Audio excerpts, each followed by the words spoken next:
할렐루야, 반갑습니다. 오늘 성경 강좌 두 번째 시간 진행하겠습니다. 여러분, 여러분의 삶에서 내가 그리스도인으로서 살아가면서 그리스도인답게 살아가려고 할 때 어려움을 겪었던 적이 있지 않습니까? 예수를 믿지 않는다면, 아니면 예수를 믿지 않았다면 전혀 신경 쓰지 않아도 될 일인데, 내가 예수를 믿고 신앙생활을 하다 보니 오히려 어려움을 겪는 그런 일들, 또 예수를 믿는 일로 인하여서 내가 양보하고 포기를 하고 손해를 봐야 하는 그런 일들을 경험할 때가 있지 않으셨습니까? 아마 한 번쯤은 누구나 그런 경험들을 해 보셨을 겁니다. 그러면 그럴 때에 여러분의 마음이 어떠셨습니까?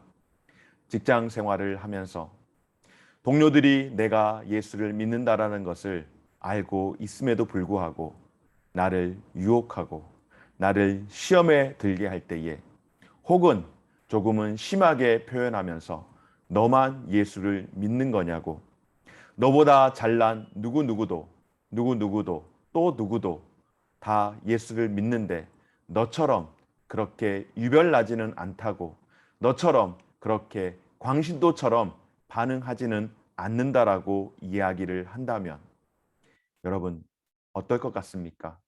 내가 하나님의 자녀로서 거룩함을 추구하면서 살려고 하는데 오히려 나를 비웃는다면 마음이 참 많이 힘들이라고 생각됩니다. 여러분, 그럴 때에 이런 생각도 하지 않겠습니까? 왜?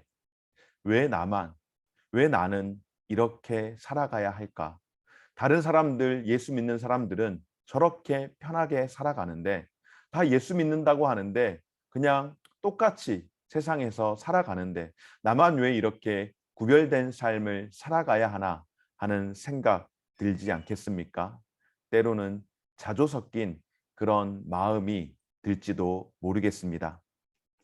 여러분, 오늘 말씀을 통하여서 함께 살피기를 원하는 것, 순종에는 분명 우리의 삶 가운데에 어려움과 저항이 따른다라고 하는 사실입니다.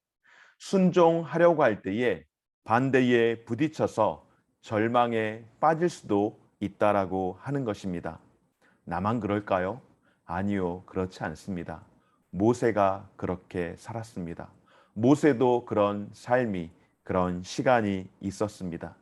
그는 누구보다도 하나님의 부르심을 받고 이제 하나님 앞에서 하나님의 그 뜻을 따라서 살아가려고 했지만, 하나님을 말씀을 따른다라고 하는 이유로, 하나님의 말씀에 순종한다라고 하는 이유 때문에 오히려 그의 삶은 바로 앞에서 더욱더 심각한 반대에 부딪히는 경험을 하게 됩니다.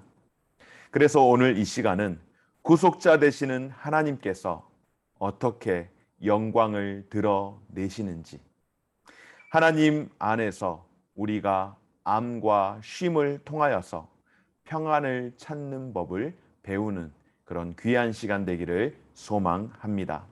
오늘 첫 번째로 함께 살피기를 원하는 것은, 하나님은 권세자와 더불어 싸우심으로 영광을 드러내시는 하나님이라는 사실입니다. 오늘 말씀 함께 읽어볼까요? 그 후에 모세와 아론이 바로에게 가서 이르되, 이스라엘의 하나님 여호와께서 이렇게 말씀하시기를, 내 백성을 보내라. 그러면 그들이 광야에서 내 앞에 절기를 지킬 것이니라 하셨나이다. 바로가 이르되, 여호와가 누구기에 내가 그의 목소리를 듣고 이스라엘을 보내겠느냐? 나는 여호와를 알지 못하니 이스라엘을 보내지 아니하리라. 아멘. 모세와 아론이 바로에게 찾아갔습니다.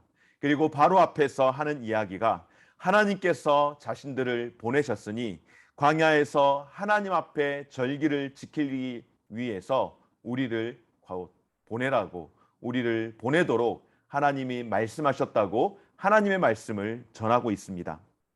그러나 여러분, 그 이야기에, 모세와 아론의 그 대언에 바로가 바로 반문을 합니다. 여호와가 누구기에? 굉장히 신사적이지만 여호와? 그가 누구인데? 라고 묻는 것이죠. 내가 왜 하나님의 말을 들어야 하지? 나는 하나님을 알지 못하는데. 여러분, 당연한 것 아니겠습니까? 하나님을 알지 못하는 자가 하나님의 말씀을 들어야 한다라고 하는 것은 그야말로 어불성설이죠. 더욱이 바로가 어떤 자입니까? 바로는 여러분 태양신입니다. 태양의 아들입니다. 그런 태양의 아들인 바로가 하나님의 말씀을 듣는다고요? 더욱이 하나님은 지금 어떤 사람들이 섬기는 신입니까? 이스라엘의 하나님, 바로 입장에서 볼 때에 노예들의 하나님입니다. 그러니 모세의 그 말이 얼마나 얼토당토 않는 우스운 말이 되었겠습니까? 그래서 더욱더 자기 중심적으로 오만한 태도로 반응을 합니다. 나는 여호와를 알지 못하노니 나는 이스라엘 백성들을 내 노예들을 너희들에게 보낼 수 없다라고 하는 것이죠. 그런데 여러분, 모세가 하나님의 부름을 받은 사람 아니겠습니까? 또한 하나님으로부터 보냄을 받은 사람 아니겠습니까? 모세 역시 만만치 않습니다. 바로 앞에서 거침없이 요구를 합니다. 이들 또한 하나님이 보내셨기에 그렇게 하지 못할 이유가 없었던 것입니다. 사랑하는 여러분, 하나님은 세상에서 고귀한 자들이 그분 앞에서 아무것도 아님을 보이심으로써 영광을 드러내는 분이시라는 것을 반드시 기억하시기 바랍니다. 세상 앞에서 절대로 쫄리는 그런 삶이 아니라 하나님의 자녀로서 당당함을, 거룩함을 유지할 수 있고 그것을 가지고 살아갈 수 있는 저와 여러분들 되어지시기를 주의 이름으로 소망합니다. 바로 역시 만만치 않게 하나님의 말씀에 또한 모세와 아론의 그 말에 끝까지 반응하며 대응합니다. 오히려 긴장감을 더 높입니다. 그는 노예들이 일을 열심히 하지 않아서 일이 만만하여서 이렇게 게으름을 피운다라고 이야기하며 오히려 이스라엘 백성들의 작업 환경을 열악하게 만들고 감독들에게는 그들의 호소를 완전히 무시하도록 그렇게 지시를 내립니다. 더 이상 벽돌을 만드는 일에 있어서 집을 제공하지 말고 스스로 그 집을 구해다가 똑같은 양의 벽돌을 똑같은 기간에 제공하도록 만들어내도록 그렇게 명령을 합니다. 그래서 5장 끝에 이르면 모세의 순종이 오히려 백성들에게는 더 좋지 않게 작용하는 것을 봅니다. 결국 모세는 바로에게 찾아가서 내 백성 이스라엘을 광야로 보내라고 하는 하나님의 말씀에 순종했다가 더 큰 위기를 맞습니다. 하지만 모세는 끝까지 하나님께 호소하며 포기하지 아니하고 하나님께 엎드려 기도하며 호소합니다.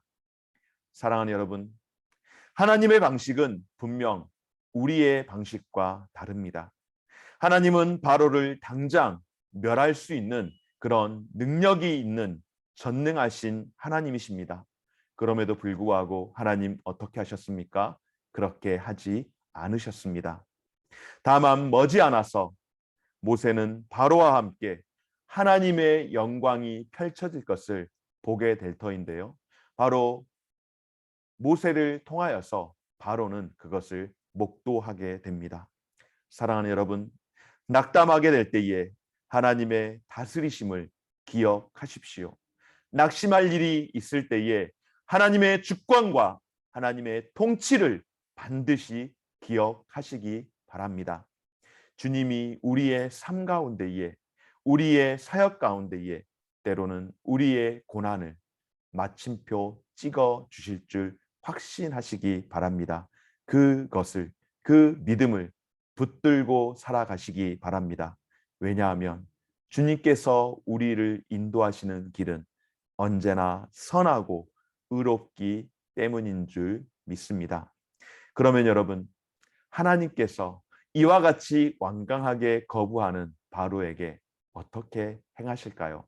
오늘 두 번째로 살피기를 원하는 것은 하나님은 자기 백성을 위로하심으로써 영광을 드러내는 하나님인 줄 믿습니다.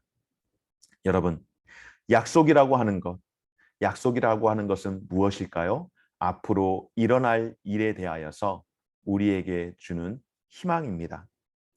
하나님의 구원 사역을 강조하는 데 있어서 하나님께서 무엇이라고 말씀하시는가? 내가 하겠노라, 내가 하리라고 하는 선언을 통하여서 하나님은 자기 백성을 위로하심으로써 영광을 드러내시는데요. 출애굽기 6장 6절에서 8절 말씀들을 통하여서 우리에게 내가 하리라는 약속의 말씀을 통하여서 우리를 위로하십니다. 첫째로 어떻게 하시는가? 내가 하리라는 선언으로 자기 백성을 위로하시는 하나님. 첫째, 해방하십니다. 내가 애굽 사람의 무거운 짐 밑에서 너희를 빼내며 그들의 노역에서 너희를 건지며. 아멘. 이는 구원을 묘사하는 말씀입니다. 그런데 여러분, 이것은 결단코 이스라엘 백성들이 스스로 구원을, 자기의 그 고난을 해결할 수 있는 문제가 아닙니다. 하나님께서 노예 상태로 있는 자기 백성을 모세를 통하여서 건지시고 속박에서 벗어나게 하시겠다라고 하는 약속인 줄 믿습니다. 바로 믿음의 은혜로 말미암아서 이루어지게 되는 것입니다. 왜냐하면 하나님의 구원의 목적은 백성들로 하여금 하나님을 예배하게 하는 데 있기 때문입니다. 하나님께서 바로 앞에 모세를 보낼 때에 내 백성을 보내라, 내 백성이 광야에 가서 내게 예배할지니라 라고 말씀하셨던 그 말씀처럼 하나님께서 우리를 해방하시고 우리에게 구원의 은혜를 베푸시는 것은 바로 우리로 하여금 하나님을 예배하게 하는데 그 목적이 있음을 꼭 기억하시기 바랍니다. 오늘 두 번째로 하나님께서 내가 하리라고 하는 선언을 통하여서 자기 백성을 위로하시는 하나님은 어떠한 하나님이신가? 바로 구속하시는 하나님이신 줄 믿습니다. 편 8과 여러 큰 심판들로서 너희를 속량하였다라고 말씀하시는데요. 사랑하는 여러분, 히브리어에서 속량이라고 하는 것은 다른 가족이나 또한 가까운 친척이 유사시에 그 가족을 돌볼 수 있는, 보호할 수 있는 특권이나 또한 보호해야 하는 의무라고 이야기를 합니다. 그래서 사도 바울은 이 속량을 구원과 양자됨이라고 그렇게 말씀을 하는데요. 갈라디아서 4장 4절에서 5절 말씀을 통하여서 이렇게 증언합니다. 때가 차매 하나님이 그 아들을 보내사 율법 아래에 있는 자들을 속량하시고 우리로 아들의 명분을 얻게 하려 하심이라. 아멘. 무슨 말씀입니까? 가장 절망적인 상황에서 하나님은 우리를 구원하시기 위해서, 저와 여러분들을 이 땅 가운데서 구원하기 위해서 하나님은 아들을 보내셨습니다. 그리고 그 아들을 통하여서 값을 치러 주심으로 말미암아 우리를 죄 가운데서 속량하신 줄 믿습니다. 바로 우리의 죄를 속량하신 것, 바로 이 놀라운 사건이 하나님께서 우리에게 내가 하리라고 하는 자기 백성을 향한 선언으로 위로하시는 구속의 놀라운 은혜인 줄 믿습니다. 세 번째로는 내가 하리라고 하는 선언을 통하여서 자기 백성을 위하시는 하나님께서 그 택한 자녀를 입양하시는 겁니다. 양자 삼으시는 거죠. 너희를 내 백성으로 삼고 나는 너희의 하나님이 되리니 나는 애굽 사람의 무거운 짐 밑에서 너희를 빼낸 너희의 하나님 여호와인 줄 너희가 알지니. 아멘. 이 말씀은 구원의 가족성에 대하여서 훨씬 더 많은 것을 보여주는 것으로 하나님은 이스라엘 백성을 자기 백성으로 삼으시고 이미 그들을 내 아들이라고 그렇게 불러주시는 것인 줄 믿습니다. 하나님께서 속량을 통하여서 우리를 죄의 노예에서 건져 주셨는데 단순히 죄 가운데서 우리를 건져 주신 것 그것이 다가 아니고 여러분 어떻습니까? 죄에서 건져준 그 인생들을 하나님께서 양자 삼아 주신 것, 하나님께서 자녀 삼아 주심으로 말미암아서 이제는 하나님의 자녀로서 하나님의 가정 가운데에 속하도록 가족 공동체에 속하도록 우리에게 은혜를 허락하여 주신 하나님의 특권의 말씀인 줄 믿으시기 바랍니다. 마지막으로 네 번째는 무엇인가? 내가 하리라고 하는 선언을 통하여서 자기 백성을 위로하시는 하나님께서 그 자녀들에게 기업을 물려주시는 것인 줄 믿습니다. 아비가 그 자녀에게 자신의 가업을 기업을 물려주는 것처럼 하나님께서 자녀된 저와 여러분 우리의 삶 가운데에 양자로 삼으실 뿐만 아니라 기업을 물려주신다라고 말씀하는데 내가 아브라함과 이삭과 야곱에게 주기로 맹세한 땅으로 너희를 인도하고 그 땅을 너희에게 주어 기업을 삼게 하리라. 아멘. 사랑하는 여러분, 하나님은 자기 백성에게 기업을 주시겠다라고 약속을 하시는데 이 약속은 언제 주셨습니까? 하나님께서 아브라함을 택하시고 아브라함에게 처음으로 주어졌던 약속입니다. 그리고 계속하여서 반복적으로 아브라함과 이삭과 야곱에게 그리고 그 후손들에게 그 약속을 해주셨고 지금 곧 모세를 통하여서 그 약속을 이루어 가시는 줄 믿습니다. 그리고 구약을 지나서 신약 성경 말씀을 통하여서 예수님께서 땅에 대해서 말씀하실 때에 무엇이라고 말씀하나요? 천국에 대하여서 기업을 받는 자에 대해서 이렇게 말씀하시죠. 온유한 자는 땅을 기업으로 받을 것이다 라고 말씀을 하십니다.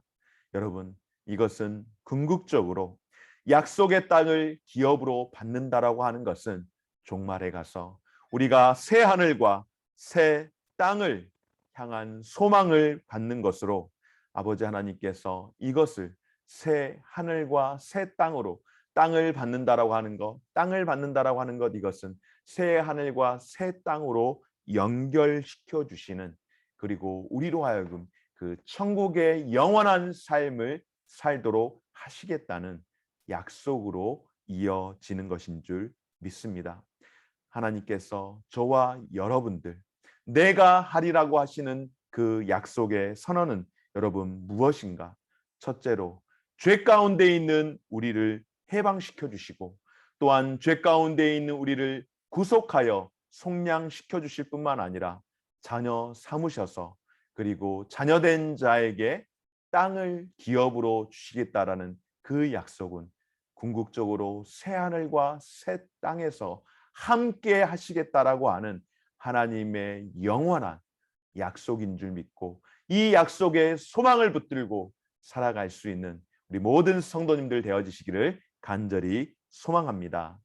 마지막으로 함께 살피기를 원하는 것은 세 번째로 하나님은 거짓 신들에 맞서심으로써 영광을 드러내시는 하나님인 줄 믿습니다. 여러분 출애굽기 7장부터 하나님이 애굽 사람들뿐만 아니라 그러니까 애굽의 바로 왕뿐만 아니라 바로가 어떤 자입니까? 신이라고 하죠. 태양신의 아들이라고 하며 그를 곧 태양신이라고 하는데 하나님께서는 애굽의 백성들만을 심판하지 않습니다. 바로뿐만 아니라 물론 바로는 하나의 연약한 인간에 불과하죠. 그런데 그들이 섬기는 신, 애굽의 수많은 그 신들을 하나님이 심판하십니다. 다시 말해서 하나님께서 이스라엘 백성들을 위하여서 애굽 사람들뿐만 아니라 애굽에 있는 수많은 신들을 심판하심으로써 자기의 영광을 드러내시는 줄 믿습니다. 출애굽기 7장 말씀 가운데에 모세와 아론이 여호와께서 명령하신 대로 행하여 바로와 그의 신하의 목전에서 지팡이를 들고 나일강을 치니 그 물이 다 피로 변하고 나일강의 고기가 죽고 그 물에서는 악취가 나니 애굽 사람들이 나일 강물을 마시지 못하며 애굽 온 땅에는 피가 있으나 애굽 사람들은 나일 강물을 마실 수 없으므로 나일 강가를 두루 파서 마실 물을 구하더라. 아멘. 여러분, 나일강은 애굽 사람들에게 있어서 생명의 젖줄입니다. 여러분, 문명의 발상지라고 하는 여러 많은 강들이 있죠. 그 모든 것들의 특징은 바로 생명의 젖줄입니다. 문명의 발상지 가운데 하나인 나일강 또한 역시 마찬가지입니다. 근본적으로 애굽은 나일강이 없이는 존재할 수 없는 그런 나라입니다. 다시 말해서 이런 종류의 참사, 그러니까 생명의 젖줄인 나일강이 피로 변하게 되었습니다. 더 이상 생명이 사라져 버린 것이죠. 이런 참사는 마치 우리나라의 하루아침에 주식시장이 붕괴가 되면 여러분, 우리나라 경제가 어떻게 되겠습니까? 완전히 완벽하게 파괴가 되겠죠.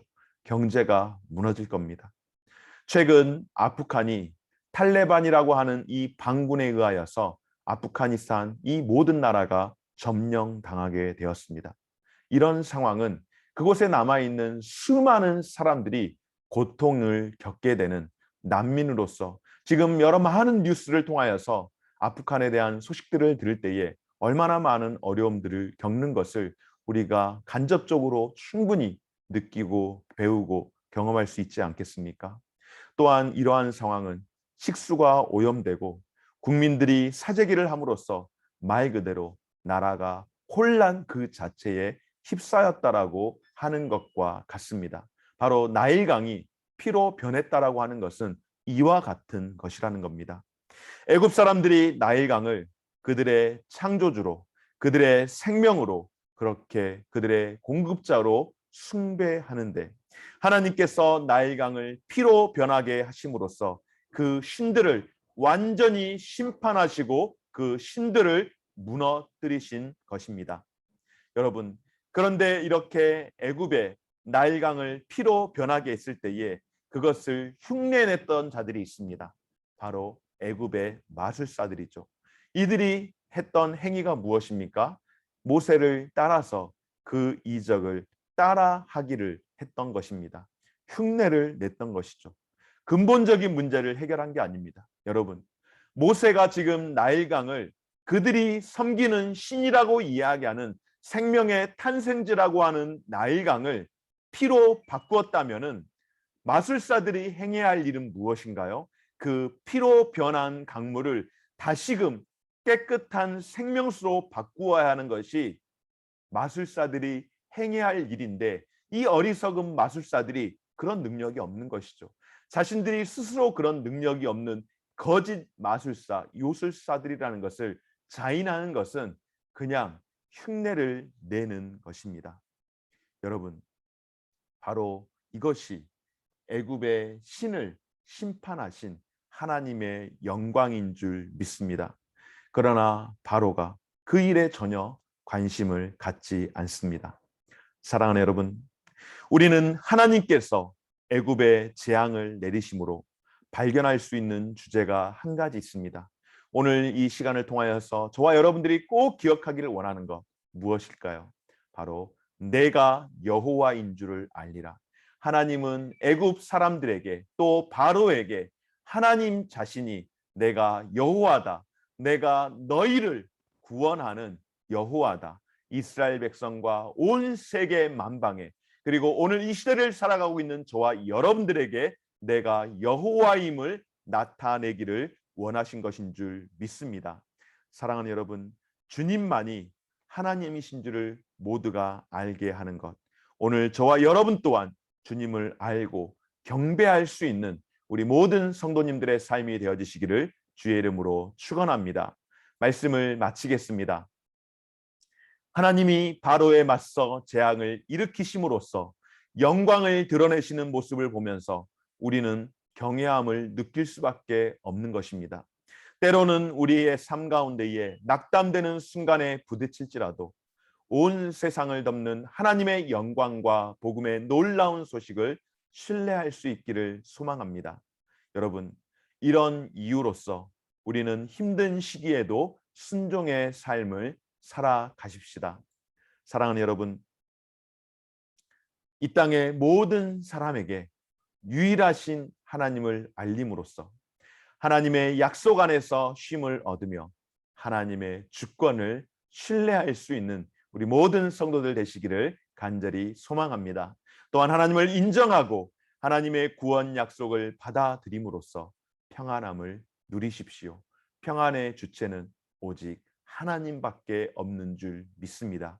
이것이 우리가 견고히 설 수 있는 길이며 형통케 되는 것인 줄 믿습니다. 여러분, 하나님께서 내가 여호와인 줄 알리라고 하셨던 그 말씀 다시금 기억하면서 호세아 선지자가 우리에게 이렇게 선포합니다.